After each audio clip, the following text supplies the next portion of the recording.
पाहतोय सध्या अमित शहा हे पुण्याहून रायगडकडे रवाना झालेले आहेत। अमित शहा सध्या पुण्याहून रायगडकडे रवाना झालेले आहेत। रायगडमध्ये जाऊन ते शिवरायांना अभिवादन करणार आहेत। आज किल्ले रायगडावर शिवाजी महाराजांच्या पुण्यतिथीनिमित्त महाराजांना अभिवादन करण्यासाठी अमित शहा रायगडकडे रवाना झालेत आणि त्याचीच ही दृश्य आपण सध्या TV9 मराठीवर पाहताय।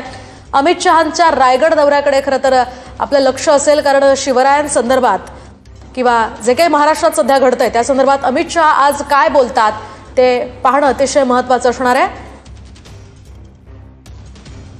दरम्यान आपण पाहतोय अमित शहा यांच्या गाडीमध्ये उपमुख्यमंत्री एकनाथ शिंदे असल्याची सुद्धा माहिती आहे। कालच रात्री मुख्यमंत्री देवेंद्र फडणवीस आणि उपमुख्यमंत्री एकनाथ शिंदे यांच्यामध्ये भेट झाली होती आणि आता अमित शहांसोबत उपमुख्यमंत्री एकनाथ शिंदे असल्याची माहिती समोर येते। तर या गाड्यांचा ताफा आता निघालेला आहे। हा ताफा थेट रायगडकडे आता रवाना झालेला आहे।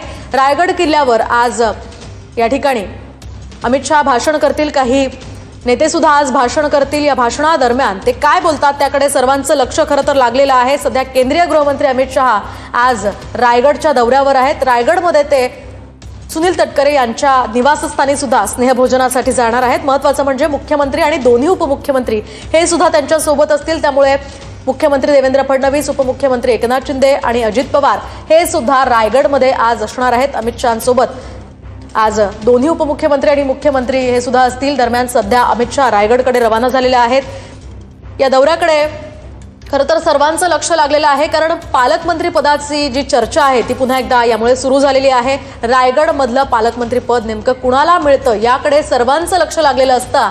आता अमित शहांचा दौरा यासाठी अत्यंत महत्त्वाचा मानला जातोय। दुसरीकडे अमित शहा सुनील तटकरे यांच्या निवासस्थानी स्नेहभोजनासाठी जात आहेत। महत्त्वाचं म्हणजे अजित पवार आणि एकनाथ शिंदे, मुख्यमंत्री देवेंद्र फडणवीस हे सुद्धा त्यांच्या सोबत असणार आहेत। त्यामुळे या सगळ्या भेटी दरम्यान काय चर्चा होते, काय नेमकं घडतं ते पाहणं ही अतिशय महत्त्वाचं असणार आहे। सध्याची दृश्य आपण पाहतोय, पोलिसांसह या गाड्यांचा ताफा आता रायगडकडे रवाना झालेला आहे। काही वेळातच ते रायगडला पोहोचतील। त्या ठिकाणी शिवरायांना अभिवादन अमित शहा करणार आहेत। शिवरायांना पुष्पहार अर्पण करून पुढच्या कार्यक्रमाला सुरुवात होईल। दरम्यान आज छत्रपती शिवाजी महाराजांची 345वी पुण्यतिथी आहे। त्याच निमित्त अमित शहा किल्ले रायगडावर जात आहेत।